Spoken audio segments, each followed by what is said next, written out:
어, 소원을 두고 행하라, 소원을 두고 행하라라고 하는 새로운 주제로 7월 한 달 동안 하나님의 말씀을 전하도록 하겠습니다. 사도 바울은 빌립보서 2장 13절에 하나님은 우리에게 소원을 주시고 그것을 행하게 하신다라고 말했습니다. 소원을 두고 행하게 하신다라는 말씀에는 두 가지 메시지가 담겨 있어요. 첫 번째는 하나님께서 먼저 우리의 마음에 소원을 주신다는 거죠. 두 번째는 하나님이 그 소원을 우리에게 주셨다면 그것을 감당할 수 있는 능력도 함께 주신다라는 것입니다. 때론 우리의 인생이 광야처럼 아무것도 할 수 없고 또 어떤 길도 보이지 않는다 할지라도, 너무 막막하고 너무 척박하다 할지라도 하나님은 우리의 마음 가운데 하나님의 소원을 주셔서 우리로 하여금 하나님의 꿈과 기적을 실현시켜 가실 줄로 믿습니다. 소원을 두고 행하시는 하나님의 역사가 하반기 여러분의 일정 가운데 사역 속에 있기를 주님의 이름으로 축원드립니다. 아멘. 최근 OECD 삶의 질 보고서 2024 보고에 따르면 한국은 OECD 국가 중에 삶에 대한 불안감이 가장 높은 국가다라고 평가되었습니다. OECD라고 하면 선진국에 속하는 나라인데 그 가운데 불안감이 가장 높은 나라, 우리나라라는 것이죠.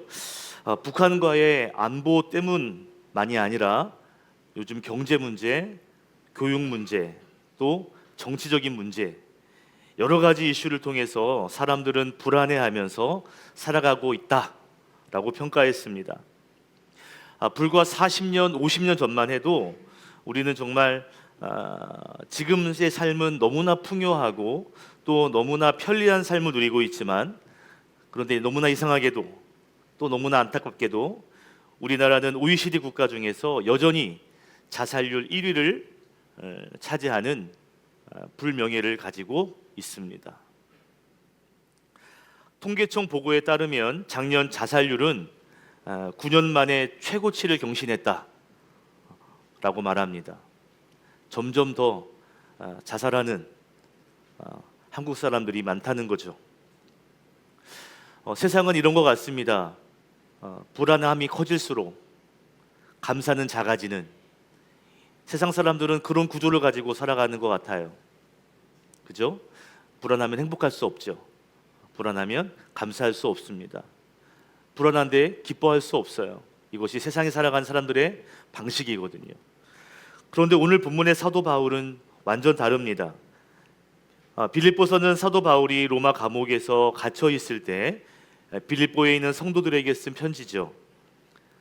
바울은 복음을 전하다가 결국 붙잡히게 되었고 로마로 압송됩니다. 그리고 2년 동안 로마 감옥에서 감금 생활을 당하게 돼요.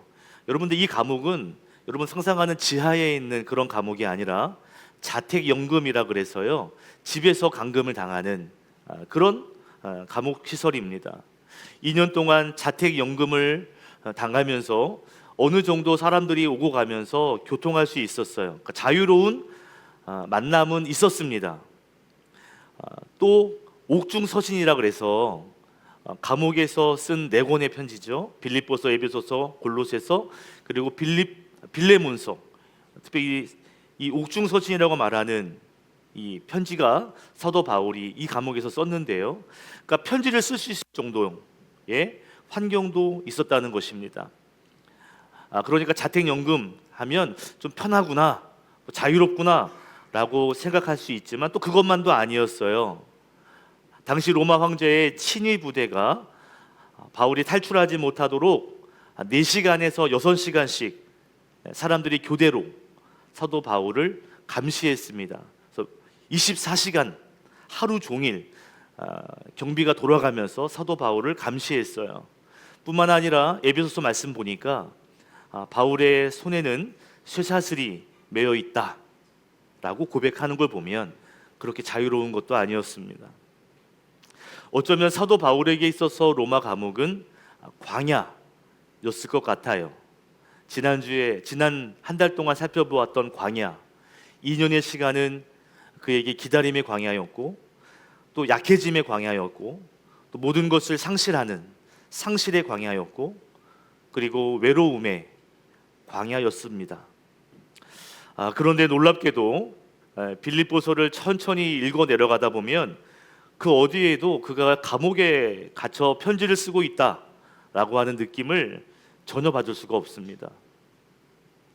옥중서신이라는 정보를 모르면 이게 감옥에서 쓴 건지 아니면 휴양지에서 쓴 건지 알 수 없다는 거죠. 오히려 빌립보서를 읽어보시면 기쁨이라고 하는 단어가 가득 담겨 있습니다. 그래서 빌립보서를 기쁨의 서신, 기쁨의 편지라고 불리게 되는 거죠. 다른 편지와 달리 사도 바울은 기뻐한다, 또 기뻐하라 라고 하는 이런 단어를요 무려 16번이나 편지 안에 기록하고 있습니다. 그러니까 빌립보서는 기쁨으로 시작해서 기쁨으로 끝난다 라고 말할 수 있을 정도로 빌립보서는 1장부터 4장까지 기뻐하라 라는 말씀이 계속 강조되어 있습니다. 사도 바울은 의도적으로 내가 기뻐하고 있다고, 너희도 기뻐해야 한다라고 기쁨을 언급하고 있다는 것입니다. 사도 바울은 2년 동안 감옥 생활을 하면서 불안해하는 것이 아니라, 두려워하는 것이 아니라 오히려 기뻐했습니다. 그리고 그 자신의 기쁨을 빌립보에 있는 또 다른 지역의 성도들에게 전달하고자 애썼습니다. 저는 사도 바울이 누렸던 이 기쁨의 영성이 여러분에게도 있기를 주님의 이름으로 축복합니다. 지난주에 고독의 영성이 있었다면 이번 주에 여러분에게는 기쁨의 영성이 있기를, 그래서 기쁨으로 2025년 하반기를 시작하시기를 주님의 이름으로 축원합니다. 아멘. 그렇다면 바울은 어떻게 감옥에서 기뻐할 수 있었을까요? 바울이 기뻐할 수 있는 기쁨의 근거는 무엇이었을까? 감옥에서 어떻게 기뻐할 수 있었을까요? 오늘 나누고 싶은 첫 번째 메시지가 있습니다. 감사는 상황이 아니라 해석에서 나온다라는 것입니다. 성도의 감사는 상황이나 환경이 아니라 해석에서 나오는 것이죠. 특별히 믿음의 해석에서 나오는 것입니다. 훨씬 더 좋은 환경에서 감사하지 못하는 사람이 있는 반면 광야 한가운데를 지나가는 사람인데도 그곳에서 감사를 고백하고 기쁨으로 찬양하는 다윗 같은 성도도 있습니다. 그러니까 환경이나 상황의 문제가 아니라 어떻게 해석하느냐의 문제라는 것이죠. 즉 상황의 차이가 아니라 해석의 차이가 결국 감사의 차이를 만드는 것입니다. 내가 얼마나 믿음으로 해석할 수 있는가, 해석할 수 없는가의 차이가 감사의 차이가 되는 것입니다. 지금 사도 바울은 어디에 갇혀 있어요? 감옥에 갇혀 있어요. 감금되어 있어요. 어쩌면 복음을 전하다가 감금되었기 때문에 억울할 수 있습니다. 속상할 수 있습니다. 외로울 수 있습니다. 그런데 18절에 보니까요, 그는 기뻐한다라고 놀라운 고백을 하고 있죠. 우리 함께 고백하겠습니다. 18절 시작. 어떻습니까? 거짓된 마음으로 하든지 참된 마음으로 하든지 어떤 식으로 하든지 결국 그리스도가 전해지는 것입니다. 나는 그것을 기뻐합니다. 앞으로도 또한 기뻐할 것입니다. 아멘. 나는 그것을 기뻐합니다. 지금까지 어떻게 되었던 기쁘다는 거예요. 더 나아가서 앞으로도 어떻게 될지 모르겠지만 기뻐하겠다라고 다짐하고 있습니다. 복음을 전하다가 지금 감금되었습니다. 그런데 기뻐하겠다는 거예요. 사실 여러분, 사도 바울이 이제 로마로 압송되어서 감금되었을 때 사도 바울과 함께 사역하던 제자들에게는 크게 두 가지 반응으로 갈리게 됩니다. 첫 번째 반응은 뭐냐면 바울이 복음을 열심히 전하다가 감금이 되었는데 그곳에서도 실족하지 아니하고 더 열정적으로 복음을 전하고 편지하고 위로하고 이런 모습을 보면서 야, 그렇구나, 나도 바울처럼 저렇게 열정적으로 사역해야 되겠다. 그래, 저 모습이 내 모습이 되어야 되겠다. 그래서 열정적으로 다시 복음을 전하는 그런 제자들이 있었습니다. 나도 바울처럼 용기를 내겠어. 난 두렵지 않아. 이런 부류가 있었다면 또 다른 부류가 있었습니다. 두 번째는 어떤 반응이냐면 평소에 사도 바울이 복음을 전하고 인정받는 곳에 시기하고 질투했던 사람들, 그 사람들이 오히려 이제 기회가 됐다. 사도 바울보다 내가 더 인기를 누릴 수 있는, 인정받을 수 있는 기회가 됐어. 그러면서 또 다른 열정으로 복음을 전했어요. 그것이 아까 전에 18절 말씀이죠. 거짓된 마음으로 하든지 참된 마음으로 하든지, 이 거짓된 마음이 그런 마음이에요.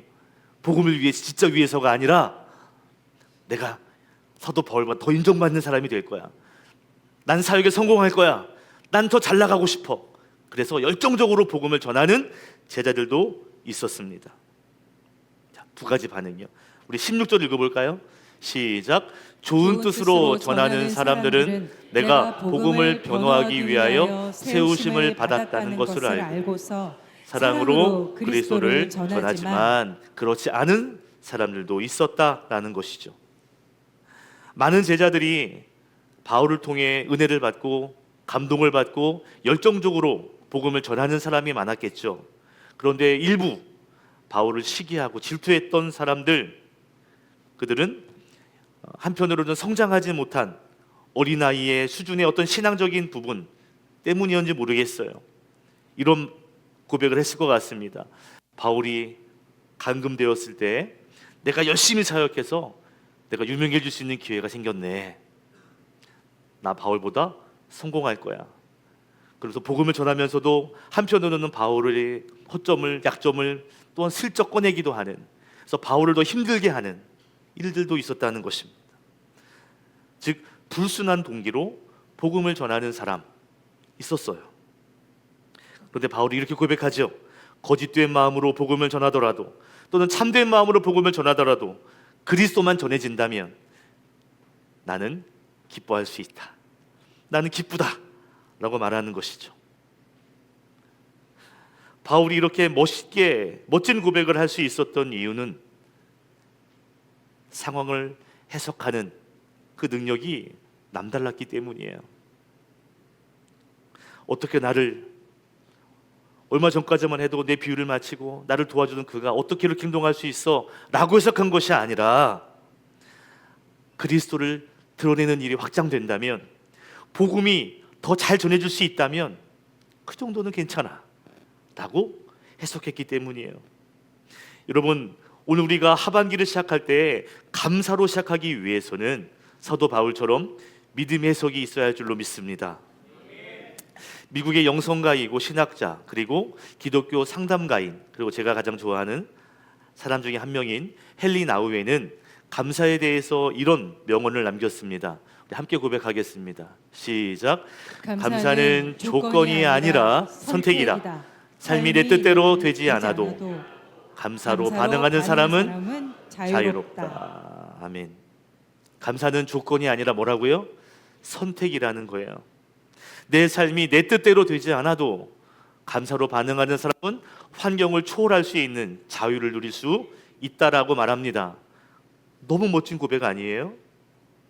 감사는 조건이 아니야 선택이야. 이렇게 정의하고 있습니다. 일반적으로 감사는 어떻게 하죠? 내가 기대하는 것보다 좋은 결과가 나왔을 때, 또는 나에게 선을 베풀어 주었을 때, 좋은 것을 얻게 되었을 때 나타나는 반응이 감사잖아요. 그런데 사도 바울이 말하는 감사는, 또 성경에서 말하는 감사는 내 뜻과 나의 바램처럼 되지 않더라도 믿음으로 해석해서, 그래서 하나님을 더 온전히 드러낼 수 있다면 그것이 감사의 조건이 되더라는 것이죠. 여러분, 무조건 감사해라, 무조건 좋게 생각하라 라는 것이 아니라 하나님의 입장에서 다시 한번 우리의 환경을 재해석할 수 있는 그런 안목이 있어야 한다라는 것입니다. 바울이 감옥에서 감사할 수 있었던 그 이유가 뭐예요? 그리스도와 복음의 가치로 내 삶을 재해석했기 때문입니다. 본인은 비록 감옥에 있지만 이를 통해서 전해지는 것은 그리스도와 복음이니 그래서 기쁘다는 거예요. 여러분, 성도의 감사는 이런 거죠. 상황에 대한 감사로 고백되는 수준, 그 정도가 아니라 감사는 성도에게 새로운 해석의 출발점이 되는 것입니다. 그래서 감사는 우리의 삶을 새롭게 시작하게 되는 동기부여가 되는 거예요. 저는 하나님께서 저와 여러분에게 이 하반기를 감사로 시작할 수 있는 감사의 영성, 감사의 안목 주시기를 간절히 소망합니다. 정말 환경에 상관없이 감사의 영성으로 살았던 유명한 인물이 한 명이 있어요. 한 번쯤 들어본 하박국 선지자입니다. 비록 아무런 열매도 결과도 보이지 않았지만 그는 감사를 고백합니다. 우리 하박국서 3장 17절 18절 두 절을 함께 읽겠습니다. 시작. 무화과 나무에 과일이 없고 포도나무에 열매가 없을지라도 올리브 나무에서 딸 것이 없고 밭에서 거두어 드릴 것이 없을지라도 우리에게 양이 없고 외양간에 소가 없을지라도 나는 주님 안에서 즐거워하련다. 나를 구원하신 하나님 안에서 기뻐하련다. 아멘. 하박국은 이야기하기를 과일도 없고 열매도 없고 밭에 거둬들일 것이 아무것도 없어도 우리의 양도 외양간에 소도 없을지라도 내가 주님 내 안에 거하신다면, 나를 구원한 하나님 내 안에 계시다면 나는 그분 안에서 기뻐하겠다라고 말하고 있습니다. 감사는 이런 거라는 거죠. 하나님 안에서 믿음의 해석을 바라볼 수 있는 사람들에게 감사는 결과물이 아니라 출발점이 된다는 것이죠. 감사로 우리의 삶을 재해석할 수 있는 믿음의 안목에 있는 성도 되시기를 주님의 이름으로 축원합니다. 축원합니다. 바울은 감옥에서 감사하고 있어요. 그리고 기뻐하고 있습니다. 어떻게 이렇게 기뻐할 수 있을까요? 두 번째로 여러분과 나누고 싶은 메시지는요, 감사는 예수님이 내 삶의 중심이 되었을 때 나온다라는 것입니다. 예수님이 내 삶의 중심이 되었을 때, 다른 말로 하면 예수님이 내 삶의 주인 되었을 때, 예수님이 내 삶의 왕이 되었을 때, 그때 감사가 나온다는 거예요. 지금 바울은 감옥에 감금되어 있습니다. 그런데 그의 고민은 언제 나갈 수 있을까? 언제 자유할 수 있을까? 여기 있지 않았어요. 바울의 고민은 이 상황에서 어떻게 하면 그리스도를 더 드러낼 수 있을까? 어떻게 하면 더 복음이 확장될 수 있을까? 거기에 관심이 많았습니다. 바울의 관심은 자기 자신, 나에게 있지 않고 그리스도 예수에게 있었다는 거죠. 사도 바울이 관심 20절과 21절에서 느낄 수 있어요. 같이 읽겠습니다. 시작. 나의 간절한 기대와 희망은 이래도 부끄러움을 당하지 않고 온전히 담대해져서 살든지 죽든지 전과 같이 지금도 내 몸에서 그리스도께서 존귀함을 받으시리라는 것입니다. 나에게는 사는 것이 그리스도이시니 죽는 것도 유익합니다. 아멘. 바울은 자기의 명예에 관심 없어요. 다른 사람들은 명예 때문에 바울을 깎아내리고 인기를 얻기 위해 복음을 전하고 있는 일부 제자들도 있지만 바울은 거기에 관심이 없습니다. 사역의 성공에도, 성공적인 어떤 인생 성공에도 관심이 없어요. 오직 그의 관심은 복음, 예수님이었어요. 예수님이 드러날 수만 있다면 죽는 것도 나는 유익하다. 죽어도 괜찮다. 멋진 고백이죠. 보통 일반 사람들은 잘 살면 감사합니다. 죽으면 손해라고 이야기합니다. 그러나 사도 바울은 예수님 중심으로 사는 사람, 죽어도 유익하다 고백하고 있어요. 이렇게 고백할 수 있었던 이유는 삶의 목적과 그리고 나의 존재, 그것이 예수님에게 맞춰져 있었기 때문입니다. 내 삶의 존재가 예수님이기 때문에, 내 삶의 목적이 예수님이기 때문에 내 상황과 상관없이 감사하고 기뻐할 수 있었어요. 요즘 풍삼초 나눔에서 계속 언급되는 이야기가 있습니다. 뭐냐면 예수님을 인격적으로 만났는가? 입니다. 예수님을 인격적으로 만났는가? 여러분에게 질문해 볼게요. 여러분은 예수님을 인격적으로 만나셨습니까?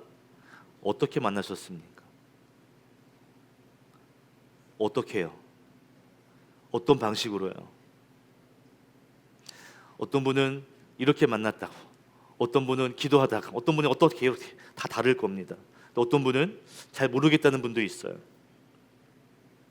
물론 예수님과 인격적인 만남이 있었는가, 만남이 없었는가, 그것은 본인 자신과 그리고 예수님만이 알 수 있을 겁니다. 그런데 여러분, 예수님과의 인격적인 만남을 거꾸로 확인할 수 있는 것이 있는데요. 그것이 뭐냐면 내 삶의 주인이 예수님으로 바뀌었는가? 이것이 분명하다면 우리는 알든 모르든 예수님을 인격적으로 만난 것입니다. 인간의 죄의 가장 깊은 뿌리는 뭐냐면 자기 중심성이죠. 다시 말하면 내가 주인 되려고 하는 마음, 인간의 본성이에요. 내가 내 인생의 왕이야, 내 인생의 주인은 나야. 이것이 가장 큰 죄의 뿌리입니다. 예수님이 십자가 사건을 통해서 우리를 구원하셨다. 예수님이 그래서 내 삶의 주인이 되셨다. 예수님 주인 되셨기 때문에 예수님의 통치, 그분의 다스리심이 내 삶을 바꾸어가고 있다. 이것이 분명하다면 여러분 인격적으로 예수님 만난 것입니다. 주인이 바뀌었다면. 그런데 여러분, 아무리 대단한 사건이 과거에 있다 할지라도, 대단한 감동이 그 전에 있었다 할지라도, 엄청난 깨달음이 있었다 할지라도 여전히 내 마음에, 내 인생의 주인이 나라고 한다면 죄송하지만 그것은 인격적인 주님과의 만남이 아닐 수 있습니다. 중심이 바뀌면 기준이 바뀌고, 기준이 바뀌면 삶이 바뀌고, 인생 전부가 바뀌게 되어 있어요. 예수님이 내 삶의 중심이 되었을 때 내 환경과 상관없이 예수님 때문에 감사할 수 있습니다. 내가 무엇이건데 나를 사랑하셔서 나를 하나님의 자녀 되게 하시고, 내가 무엇이건데 나로 하여금 하나님 복음을 전할 수 있게 할 수 있는 통로가 되게 하는가. 우리를 죄에서 건져주셔서 하나님의 자녀 되게 하시고, 영원한 하나님 나라 천국 시민 되게 하시고, 하나님과 늘 함께 할 수 있는 삶을 살게 하신다는 것, 이 변화를, 이 중심의 변화가 진짜 믿어질 때 우리는 작은 것에도 감사하게 되고요, 기뻐할 수 있습니다. 예수님과의 인격적인 만남, 그것이 나를, 내 중심을, 내 주인됨을 완전히 바꾸었는가? 아니면 여전히 나는 교회를 다니고 있지만 내 중심으로 나를 위해 하나님과 예수님을 모시고 사는 건가? 이용하지는 않는가? 이것은 큰 차이예요. 오늘 찬양이 이런 고백을 했습니다. 내 안에 사는 이 누구요? 예수 그리스도니 나의 죽음도 유익함이라. 그분이 내 안에 주인 되었을 때 나의 왕, 내 노래, 내 기쁨, 나의 힘, 내 평화. 여러분, 사도 바울의 고백 아닙니까? 그분이 나의 왕이 되심, 나의 주인 되심이 분명해질 때 환경은 중요하지 않아져요. 환경 속에서 감사거리가 보여요. 기쁨할 수 있는 영성이 생기는 것이죠. 여러분에게 예수 그리스도의 충만하심이 가득 여러분에게 있어서, 그래서 여러분의 삶의 주인됨이 새로워지셔서, 그래서 감사로 또 하반기를 시작하는 여러분 되시기를 주님의 이름으로 축복합니다. 사도 바울은 예수님 중심의 삶을 살았기 때문에 감옥에서도, 불확실한 미래 속에서도 감사하고 기뻐할 수 있었습니다. 희귀 유전자 질환인 사지절단증이라고 하는, 태어날 때부터 두 팔과 두 다리가 없이 태어난 닉 부이치치라고 하는 사람이 있습니다. 알고 계시죠? 많이 들어보셨죠? 우리가 볼 때 이렇게 태어났다, 감사하기도 기뻐할 수도 없는 사람이라고 이라고 생각돼요. 그는 한때 이런 고백을 했다고 합니다. 왜 나에게는 팔다리가 없는가? 왜 하나님은 나에게 이런 쓸모없는 나를 만드셨는가? 라고 생각하면서 심각한 우울증을 겪었고 10살이라고 하는 어린 나이에 자살까지 시도했다고 합니다. 그런데 3년 뒤 13살 되던 해 요한복음 9장의 말씀, 날 때부터 맹인되었던 사람을 예수님이 고쳐주신 그 이야기를 통해 그의 인생은 완전히 달라지게 되었습니다. 그는 그 다음부터 감사하는 인생을 살게 되었는데 하나님이 자기 자신을 낫게 해줘서가 아니라 하나님이 두 팔을 주시고 두 다리를 주셔서 감사하는 것이 아니라 하나님의 계획, 하나님의 섭리를 볼 수 있었기 때문에 그것이 나에게 들어왔기 때문에 그렇게 감사할 수 있었다라고 고백하고 있습니다. 우리 닉 부이치치의 고백을 함께 고백합시다. 시작. 감사는 나의 사명을 보게 만들었고 사명은 세상을 바꿀 용기를 주었다. 아멘. 감사는 사명을 볼 수 있게 했다는 거예요. 그리고 사명은 세상을 바꿀 수 있는 용기를 주었다고 말합니다. 두 팔도 없는데 두 다리도 없는데 어떻게 세상을 바꿔요? 무슨 일을 할 수 있겠다고 생각하겠습니까? 그런데 감사로 시작될 때 하나님의 사명이 보이고 사명은 믿음과 용기를 부여해 주었다는 거예요. 닉 부이치치의 인생을 바꾼 것은 감사였습니다. 여러분, 이제 2025년 새로운 하반기가 시작되었죠. 오늘 말씀의 제목처럼 감사로 시작하는 성도 되시기를 바랍니다. 닉 부이치치는 예수님을 인생의 주인으로 삼고 그리고 감사로 새로운 인생을 시작했습니다.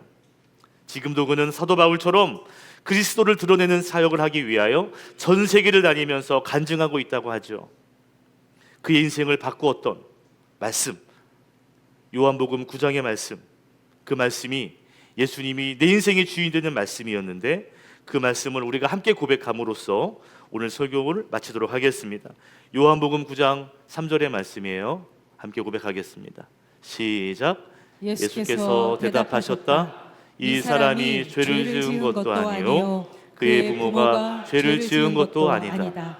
하나님께서 하시는 일들을 그에게서 드러내시려는 것이다. 아멘. 하나님께서 하시는 일들을 그에게서 드러내려 하시려는 것이다. 아멘. 기도하겠습니다.